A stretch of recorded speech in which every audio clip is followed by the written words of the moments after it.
ایک دفعہ کی بات ہے، ایک چھوٹی سی اور بہت زیادہ پیاسی چونٹی ایک دریا سے پانی پی رہی تھی۔ وہ بہت زیادہ پیاسی تھی اس لیے وہ پانی پیے جا رہی۔ اچانک سے اس کا پیر اڑا، اس کا بیلنس خراب ہوا اور وہ پانی میں جا کے گر گئی۔ وہ بہت زیادہ چھوٹی تھی، وہ چیخے جا رہی تھی مگر کوئی اس کی بات سن ہی نہیں رہا تھا، کیونکہ وہ تو بہت چھوٹی تھی نا، کسی کو چونٹی کی آواز تو نہیں سنائی دیتی ہے۔ پھر ایک پیارے سے وائٹ کلر کے کبوتر نے جب اس کو دیکھا، اس نے سوچا تو بہت چھوٹی سی ہے، مجھے اس کی مدد کرنی چاہیے۔ وہ فوراً سے گیا اور جا کے اس نے ایک پتا لیا اور پتا پانی میں پھینک دیا۔ چینٹی چھوٹی تھی نا، اس لیے وہ پتا اس کے لیے کافی تھا۔ وہ اس پہ چڑھ گئی اور اس نے بہت بہت شکریہ ادا کیا اس کبوتر کا اس کی جان بچانے کے لیے۔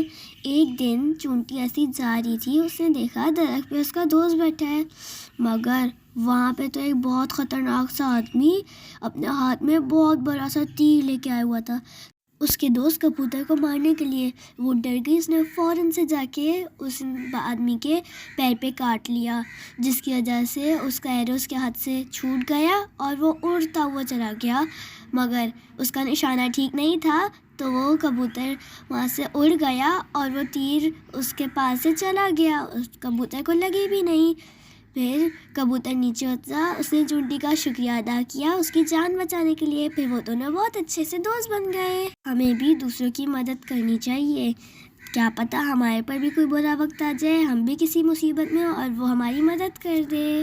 اگر آپ کو یہ سٹوری اچھی لگی ہو تو پھر لائک کریں، شیئر کریں اور سبسکرائب کرنا مت بھولیے گا۔ ملتی ہوں آپ سے نیکسٹ ویڈیو میں، تب تک کے لیے اللہ حافظ۔